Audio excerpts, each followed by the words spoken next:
Good morning. Happy Friday.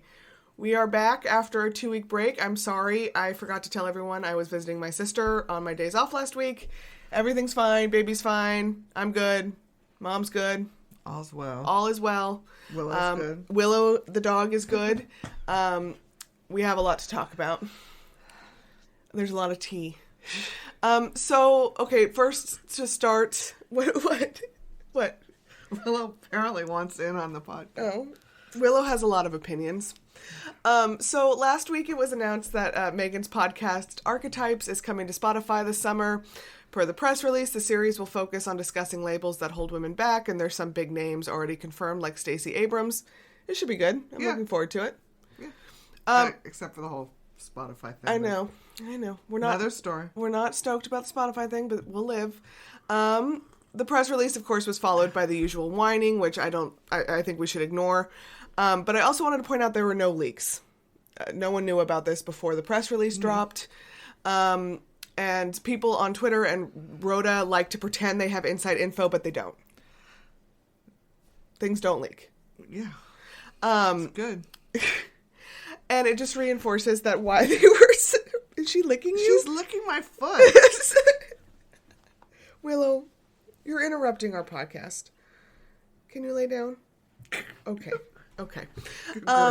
But it just reinforces that when Harry and Meghan are in charge, things don't leak. So when things were leaking against them, it wasn't them. No.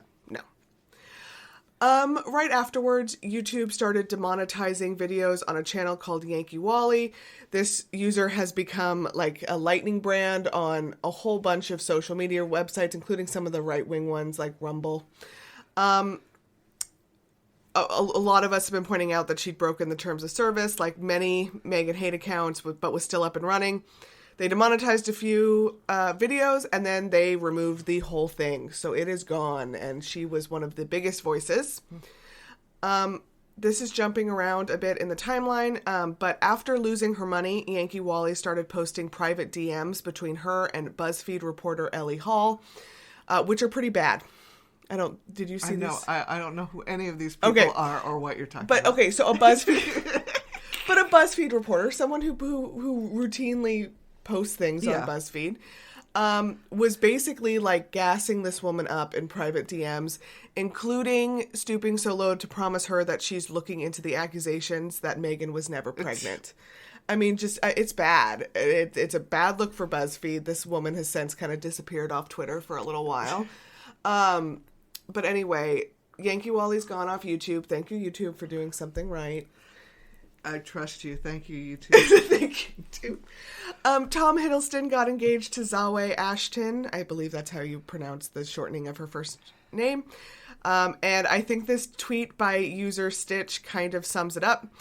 As shown by the years of misogynoir, I think. That's a fun word. Misogyny is just plain misogyny. Misogynoir is misogyny towards black women. Oh, okay. Hence the noir. I get it. That's a fun word. Yeah. So anyway, after shown by the years of misogynoir towards Meghan Markle for her relationship with Harry, and now instances of racism I've seen directed at Zawe for her engagement to Tom Hiddleston, entitlement to a white guy makes fans lose the pretense of civility and they become anti-black AF. It bothers people. It's interesting. Still. 2022. It really bothers people. Yeah. And I think I've talked before about how, my time on Tumblr, it was interesting to see all these white women, or probably white women, who really, Harry's girlfriend, Harry, all these usernames, who absolutely lost their shit when it was announced that he was dating Meghan Markle. It's 2022. It's 2022. We're not over this shit. We're not over this shit. Anyway, they're a very cute couple. I didn't even know they were a couple, but they're very cute. Mom also doesn't know about them. I don't. Do you want? I know who Tom Hiddleston is. I'm sorry, I don't know who his fiance is. Is she famous? She's an actress. I think she's been in some stuff. She's cute. This is when my age shows. Sorry. Okay. All right. An old story was given new life when Simon Rex confirmed that he was offered $70,000 or £70,000 or a lot of money by a UK tabloid to lie that he had slept with Meghan Markle while they were briefly co-stars. He turned down the money, and Meghan wrote him a nice note. You can't just huff this whole time. It's all huff-worthy. It is all huff-worthy. Too bad there's Huffington Post. Huff-worthy would be a good name of something, but just huff. We could maybe do it. Maybe it might be too close. Anyway, it's just disgusting that they would stoop to those lows, obviously, but nice to know that there are people who aren't corruptible in this world. Which apparently he said now he really needed the money at the time. He was broke as a joke and needed the cash and still said no. Which is it is nice to see in this world of rampant lying, cheating, and stealing that some people have principles and stand up for them even when they need money. Yes. Well, and it just leads the question to who took the money. You know, if they were offering cash like this to someone like Simon Rex, who I shouldn't say someone like Simon Rex. He's having this redemption arc with this new movie, which apparently is good. But who else did they give money to? Well, yeah, because you can pretty much assume if they were offering that to somebody, they were offering it to more people. Yes. And unfortunately, there are many people in this world who don't have the convictions to turn it down. So. Yes. Who else did they pay? Yeah. Harry was featured in a Zoom call with the directors of the movie 3 Songs for Benazir, pointing out his connection to the country of Afghanistan and his military service there. He looked really nice. It was a nice conversation. Again, it's just he's very relatable, and he has real world experience that I think some of his siblings, other family members do not have. Yes. Well, okay, so someone re-upped that video on Twitter this morning that contrasts the Harry on the course and William being led across what looks like a balance beam of some sort, which sort of, I will admit, probably is what I would look like going across that. Sure. But very pettily, it makes me laugh hysterically every time.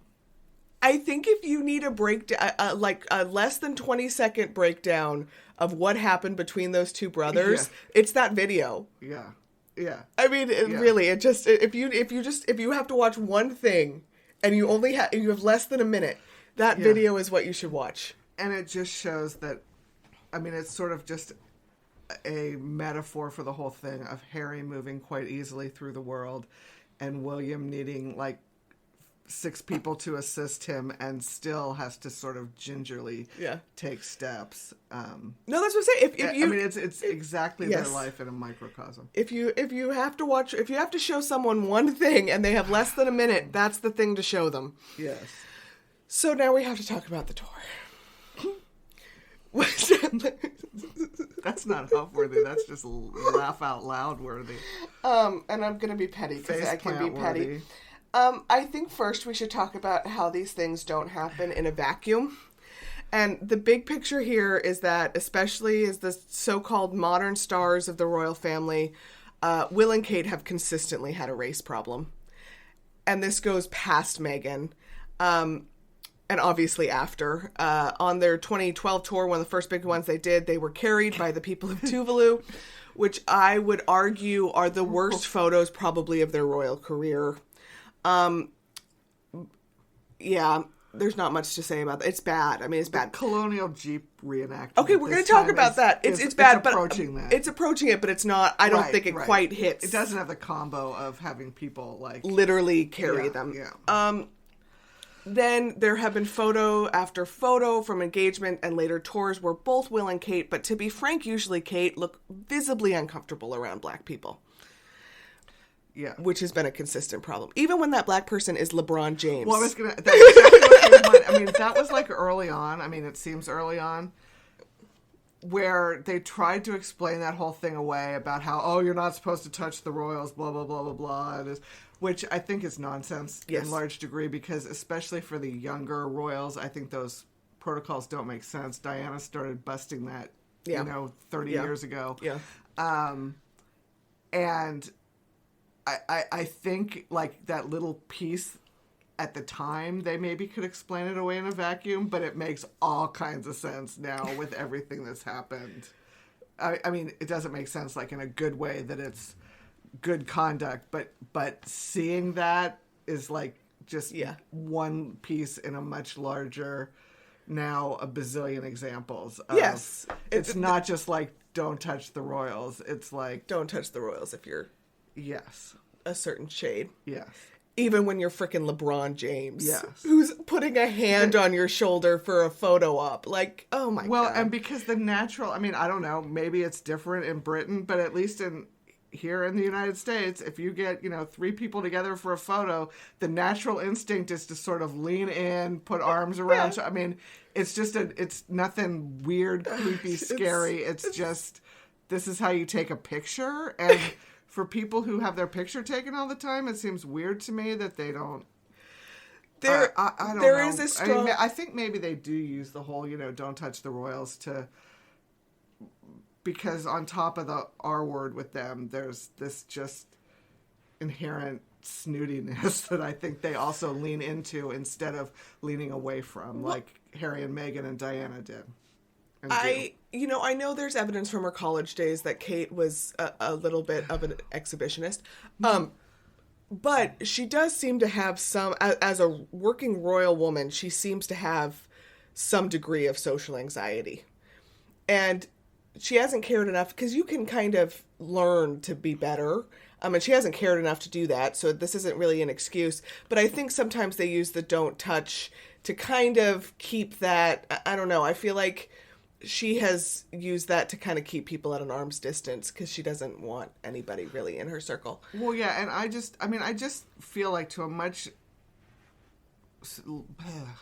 greater degree than one would hope for the future of the royal family, they lean into the us versus them. Yeah. We're sitting up here above you all, and it's just a bad look all the way around. And I mean, not exactly in Kate's defense, but clearly there's a big difference between having some probably semi-inebriated fashion show in your dorm, and being in a situation where that millions of people have their eyes on you. And I mean, I get that the second one would be scarier than the first, but that's what she bought into. Yes. So I would argue that over the years, between photos from engagements and tours, there is a bit of a circumstantial case that both, but especially Kate, are a little, I mean, I guess best case scenario awkward, worst case scenario R-word around Black people as evidenced in photos. And I know, Black women on Twitter have talked about how you can kind of tell sometimes when someone's uncomfortable around Black people, and that kind of alarm has been going off for them about Will and Kate for a while. Let's see, where are we? Much of what happened to Meghan Markle while she was working in the royal family can be traced back to Kensington Palace, which is Will and Kate. And Harry and Meghan's Oprah interview was a pretty direct accusation of racism, or whatever. Although they did not. I think you can say it like that. You just can't. Okay. Accuse. They directly accused somebody in the family of racism, although they did not specifically point to a single member.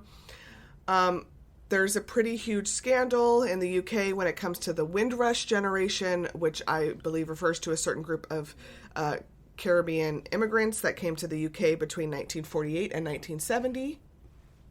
Many have since been deported, and many were apparently deported illegally. They actually held off on a deportation ship while Will and Kate were on tour. Hey, at least they figured that would be a bad look. I mean, it's not funny, but it is. Because apparently they're super tone deaf, so at least something broke through that, maybe this would look bad. These are like old people, too. It's messed up. Then you have Kensington Palace being the only major palace to refuse to release diversity numbers among staff. Anyone who refuses to release diversity numbers, if it's not obvious, has a diversity problem. Well, especially I will state that as a maxim of life. Especially when the other palace's numbers were atrocious. So you're like, okay, if they released them and it was like 1%. Yeah. Well, it's just like here, Mitch McConnell won't release diversity numbers for his staff. I could make a guess. Well, yeah, of course. That's why they won't do it. And then, of course, right before they leave on the tour, William, in a messy effort to show solidarity with white Ukrainians, said something along the lines of, "We aren't used to seeing war in Europe," and may or may not have gone on to say something about Africa and Asia, which it received international attention, and many called the statements racist. Yes. So this is... Yeah. Again, I feel like it's important that we talk about, like, this didn't happen in a vacuum. No. And it also was it's not like any of this was very surprised. I mean, no, this all should have been seen coming way down the pipe. Yes. So in February, a slew of Jubilee tours was announced. We've talked before about how this announcement came out right at the start of the Russian invasion of Ukraine. The royals hadn't even put out a statement about that. They were, in fact, beaten by the Taliban to a statement about Ukraine. But we get hit with all these tours. It was really tone deaf. So even the announcement of these tours was bad. And then it went downhill from there. I think it's important to point out, for people who are less aware, British royals tend to invite themselves to these countries, and the host countries are expected to pick up most of the tab, including accommodations and security costs, which often reach the hundreds of thousands, if not millions of pounds range. A 48-hour jaunt to Ireland cost the Irish taxpayer over $1 million in security costs alone a few years ago. Yeah. And I'm guessing the Caribbean doesn't have, like, millions of dollars just laying around to pay for a photo op for Will and Kate.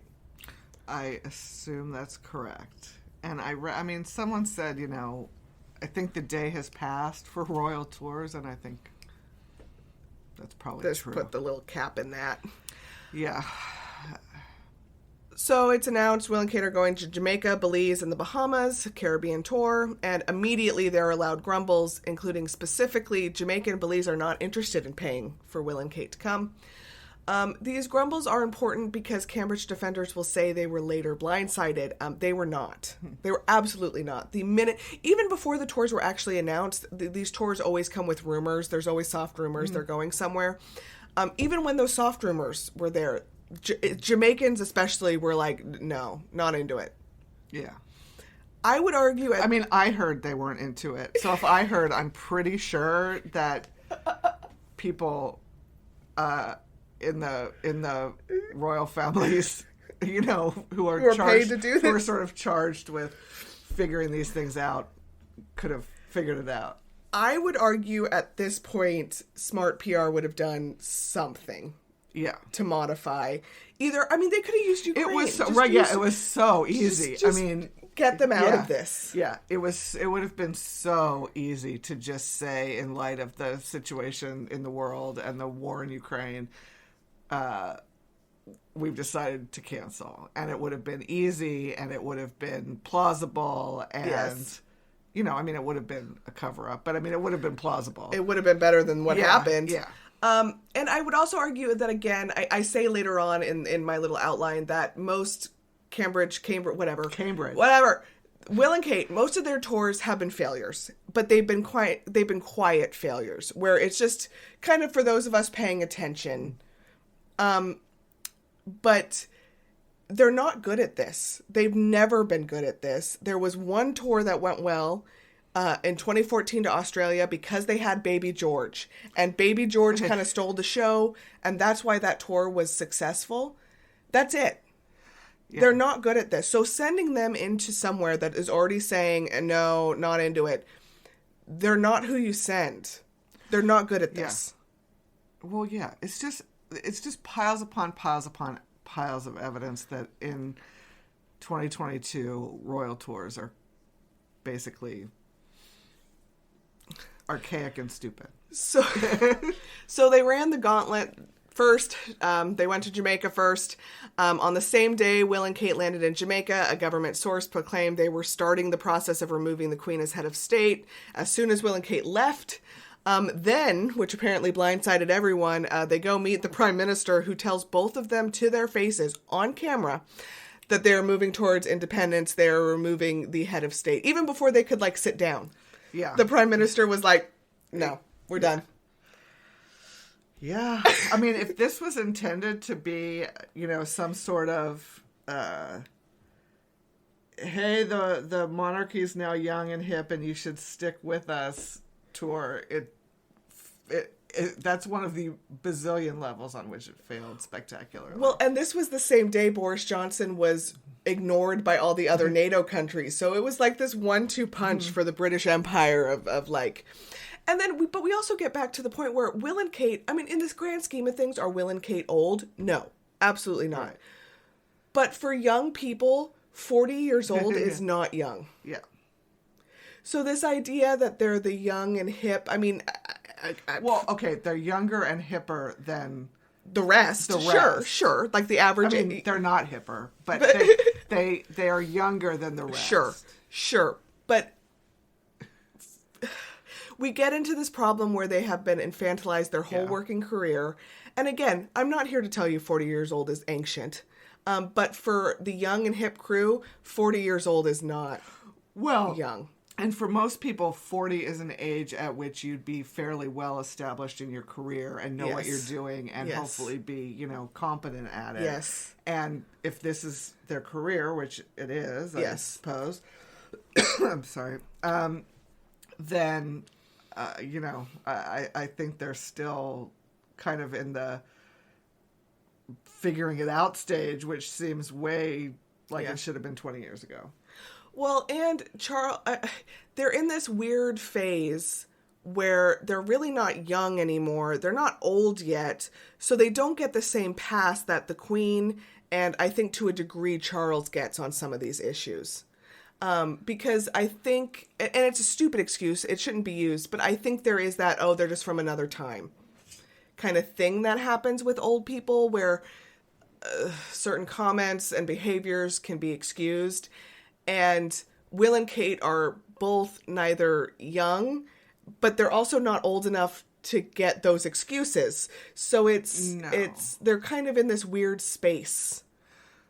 Well, and it's like more, it just sort of erases Diana's whole existence and way of being. And it's like Will has gone Charles, 2.0 without any, I mean, a lot of these, the uncomfortableness, the things that Diana just moved right past and did. I mean, they're older than Diana was when she died. Yeah. I mean, they've now outlived her in far as years on the earth, and she was light years ahead of them, despite starting out as a, 19-year-old, naive, timid, unsophisticated 19-year-old who got thrown into the gauntlet of the public eye and managed to figure it out and kind of make it her own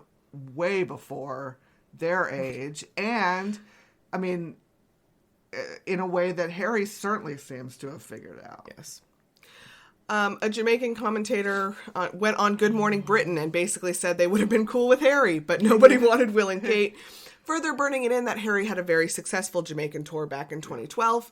Another Jamaican commentator pointed out that they were acutely aware of the accusations Harry and Meghan made in their Oprah interview. It was also in Jamaica, where the fence photos were taken, which show Will and Kate reaching through a chain link fence to shake black children's hands. It's bad. It is bad. And I mean, even if it was an innocuous event, which I think it was. It probably was. Yes. Someone should have figured out that the visuals of the photos were not a good look. Yes, and they already are big on blaming staff, which, fine, whatever. Again, it harkens back to those Tuvalu photos where it's like, if I was on their PR team, I would have put my body in front of those, like, to not have those photos happen. It's the tone deafness. It's the I don't care. It's bad. Yeah. Well, and, they're the boss. Quit blaming your staff. The buck stops with you. And they should know, hey, this is going to make a crap photo. Or if they don't realize that in the moment, because they don't want yet another, recoiling at black hands reaching for them moment. Well, they're fine as long as they're behind a fence. They didn't look uncomfortable then. You know, I mean, they should realize that. Yeah. We are going to talk about Kate recoiling from... That happened in Belize, I think. Oh, we're just not there yet? We're not there yet. We're still in Jamaica. That was one of the most horrific things William gave a very lukewarm speech about slavery, which made no one happy except for the Rota, who were desperately trying to spin this tour as not a disaster. Because at this point, kind of like I was bringing up before, there's international attention now to how much of a fail this tour was. Well, plus people clearly wanted an apology, and... I'm sorry. Yeah. And, I mean, you can say that to try and help remedy past wrongs. I haven't read what he said, but I understand that today... No, I know what William said. But today, the Pope, for example, apologized to Indigenous people in Canada, especially for all of the horrors of the boarding schools, and for the church's part in that. And so clearly, there's ways to do it if you want to. Yes. Well, and the stupidest, that I know that's not a word, but I'm using it, thing that they did was William has now centered himself in this fight for reparations, which how they blundered into, which, I mean, I'm on the Jamaicans. They should get slavery reparations. But that is something a politician or a royal should stay the hell away from. Yeah. And instead of doing that, he blundered right into it. Yeah. Blunder being the key word there. Yes. They just have they just don't seem to have any, I don't know. There's no understanding of what their role, what they want their role to be, what their role should be, how they should manage that. It's all just blunder. So... Again, now this tour is receiving international attention for how much of a fail it is, which makes it different because other Cambridge flops have happened to little or no fanfare. It was also in Jamaica that they decided cosplaying the Queen and Prince Philip was a good idea, leading to another round of terrible photos, hearkening directly back to the days of colonialism. Again, I mean, this was obviously planned well in advance. They'd get in a lot less trouble if they just wouldn't have this fascination with wearing military uniforms. Yes. Costumes. They're costumes to them. Right. I mean, people actually, lifetime career military people, I feel like, don't throw on a uniform once they've retired with, as regularly as these folks. And why there's never been a war in Europe. I don't know why they have all these military costumes anyway.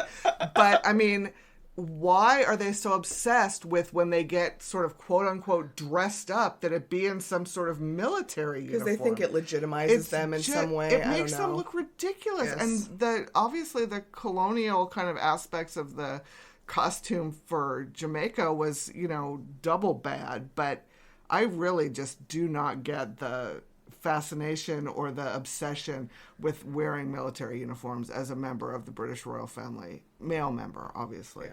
But, no, Anne does it too. Princess Anne does it too. Yeah. But I don't... They're costumes. I don't get it.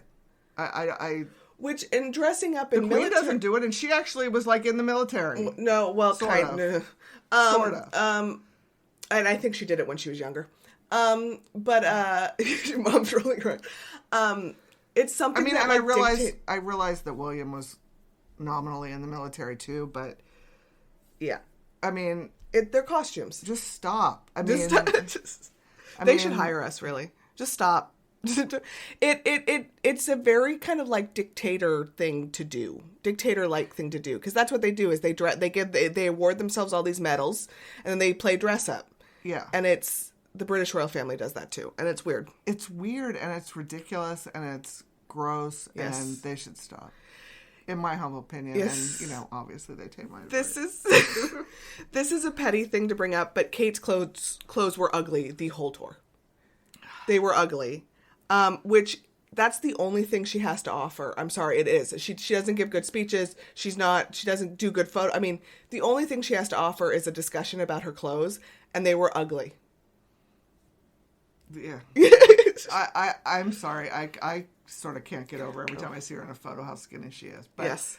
I mean, yeah. They were ugly photos. She also wore nothing but accessories from a host country designer, which is a big departure from previous tours and also itself harkens of racism. If you're going to wear clothes from the host country pretty much everywhere you go, except for the black ones, that's a problem. Well, plus, I'm pretty sure I saw her wearing like a fancy hat at some point. Yeah, for the military I get junta that thing. I get that's a thing in England. I sort of think the hat thing is fun. We don't do it here. Yeah. They certainly don't do it in the Caribbean. If you're gonna go to like the sun and sand, some fancy formal hat is just ridiculous. I mean, it's just...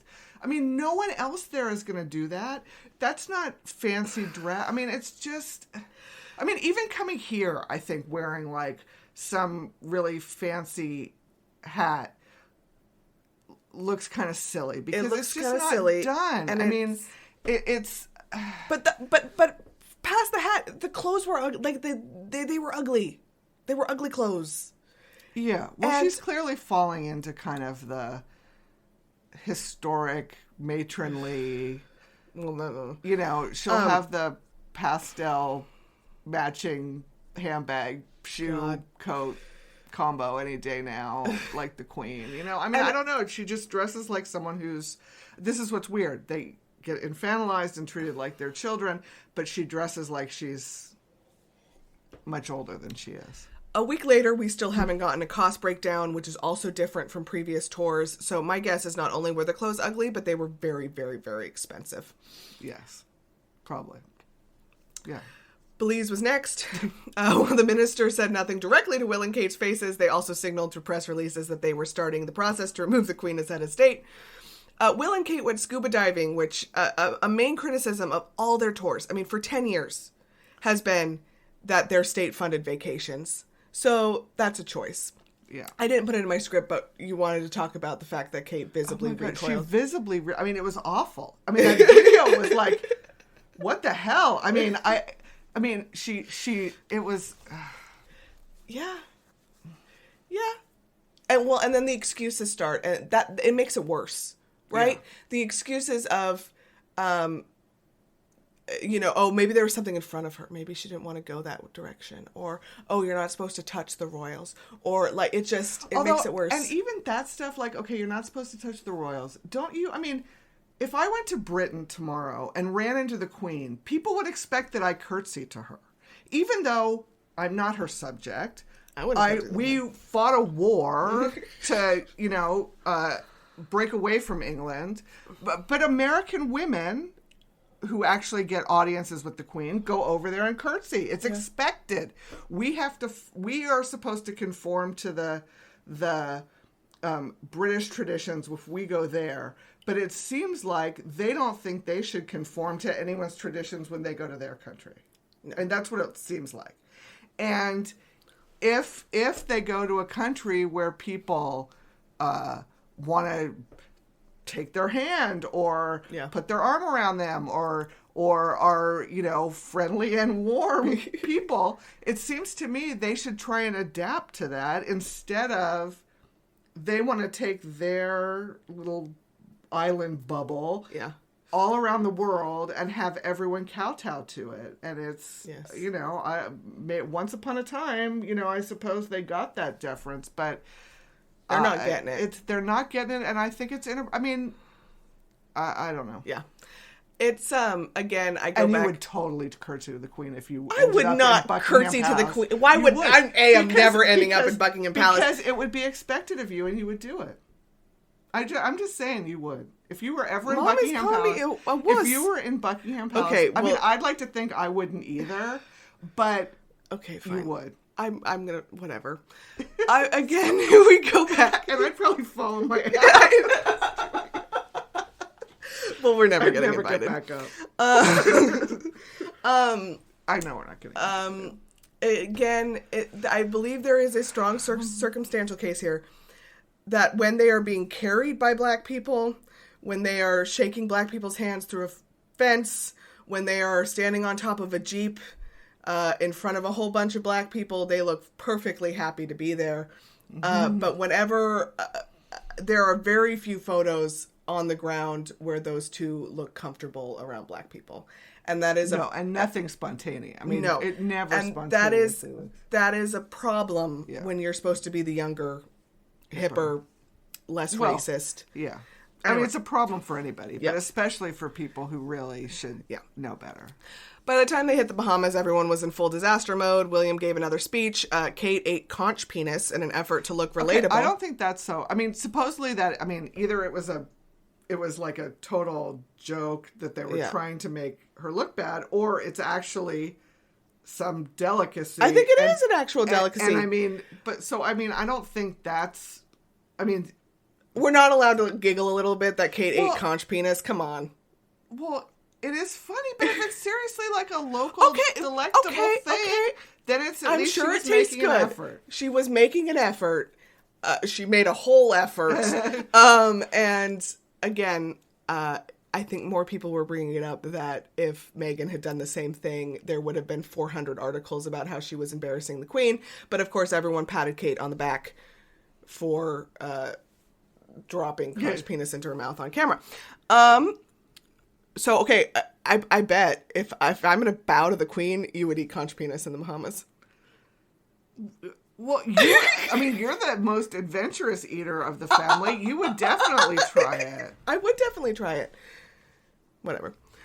I just want to say conch penis as many times as I can. Okay. Now I've lost my place. Okay, the Bahamas probably gave them the warmest welcome, if you want to call it that. They're the only country out of the three that didn't immediately drop plans to boost the Queen as the head of state. So of course no one took this failure harder than the Rota, who were basically tying themselves into knots to try and portray this tour as anything but a mess, especially with international attention. It was fun to watch the cleanup in real time, something they adamantly argue they don't do. I mean, because that's over and over again, they have sworn that they, are independent, that they don't work with them, and there was panic among the Rota while this tour was going on. Yeah, it's... Instead of the usual skip Charles and go straight to William tweets and articles you usually see after William is in the press, we got they should call a referendum after the Queen dies to see if we really want to continue the monarchy. Well, and here's if there's this cozy relationship between the press and the royal family, which there appears to be,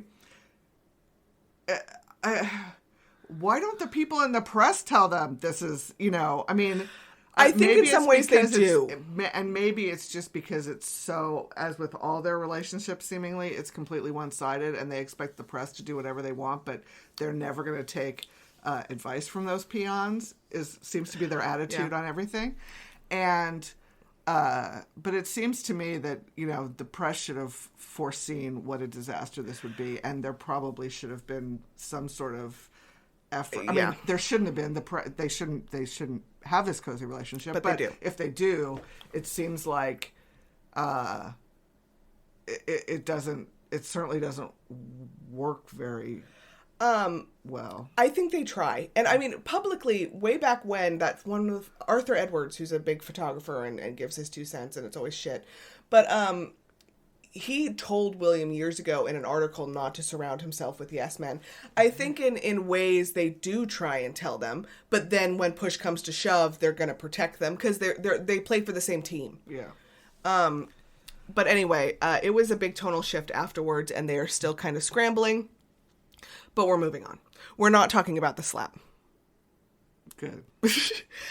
Prince Philip's remembrance service happened, and of course in the days leading up, it was all about Prince Harry, but then the Queen decided to just say F it, and drove with Andrew and let him lead her into the church. Huffington, or what are we doing? Well, what are we calling it? Huffworthy. Huffworthy. We're huffing. I mean, it's ridiculous. It's absolutely ridiculous. And then it just showed, it just went to show how petty it is that they were obsessing over Harry not being there, and how petty that is in light of the fact that, maybe embracing a pedophile is what alleged pedophile. Nice. Paid a whole bunch of money to avoid a lawsuit about being a pedophile. Mm-hmm. maybe the embrace of somebody like that, contrasted with the treatment he and his wife got, is part of what led Harry not to want to go. But you know, I don't know. I just saw ridiculous things. It gets so ridiculous. Like, Harry won't come to England. Blah, blah, blah, blah, blah. But he's going to the Invictus Games, which are not in England, and where presumably he can get the security he wants and needs. So it's apples and oranges, and well, there was a tweet from someone that was like, "Well, yeah, we don't want him to come, but we're bugged that he doesn't even make the effort." Well, yeah, that's exactly what it is. And this whole thing about, Harry's not invited to William's birthday party besides being kindergarten-ish.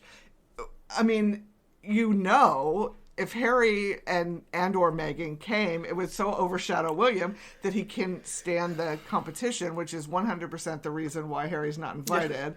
But the whole thing's ridiculous. Well, one of my favorite Twitter accounts pointed out today that with a wife who was 7 months pregnant, Harry took a week of quarantine to go to the UK, went to the funeral, did a week of quarantine to be able to come back to the United States. He went to the funeral. Yeah. He left a woman in her third trimester to go to this funeral. He did it. Yeah. We're good. Yeah. Yeah. And they were maligned. Meghan sent flowers to the funeral. She was told she was attention-seeking. They did something on their website. They were lambasted for that. And now he doesn't come back for a 45-minute memorial service a year later. Yeah. It's... Screw off. Yeah. That's what I have to say. Like, where his uncle was the center of attention, thanks to the Queen. There is a reason companies don't have 96-year-old CEOs. Yeah. And it's fun also watching the Rhoda scramble to try and explain this away. Andrew is his son. Fine. He had every right to be there, I guess. But the head of state of a country choosing to ride privately in a car with him and then walk into the service with him, centering him, is a choice. Well, and it's where the whole firm versus family thing comes in. I mean, if this were a firm and a company, yes, Andrew would have been fired, which he sort of effectively was. Kind of. But because he's her son and maybe her favorite son, I don't know, she can't let go of that and seems to have, there's trouble separating the family from the firm, and which is why this model doesn't work. This is stupid. Yeah. This fake head of state kind of non-elected family royalty with no power but a lot of soft power. I know people say, "Oh, you're a stupid American." It doesn't work. Yeah. Yeah. I mean, because here's the Queen, an elderly, not in great health woman, going to a memorial service for her longtime spouse. And, should she be entitled to have the support of her children? Obviously, yes. But because of this messed up system, and because he messed up rather spectacularly, Andrew was probably not shouldn't have been the one front and center. But it's just hopelessly complicated and messy, and you're right, it makes it... It doesn't work. Yeah. It doesn't work. All right, wait, we'll wrap it up with my favorite meme of the whole tour, which someone said sums up the whole of British history. Okay. We don't want you here. Please go away. That was like the say something nice about the UK, and someone said it gave the world the most Independence Days. Yeah. We don't want you here. Go away. Yeah. Please. We're polite about it. As usual, this whole thing is a distraction. There's real stuff going on. We realize that, and we wish everybody well, and we hope you have a good week. Yes. Happy Friday. Happy Friday. Happy April. Hope you don't get fooled too much. Goodbye.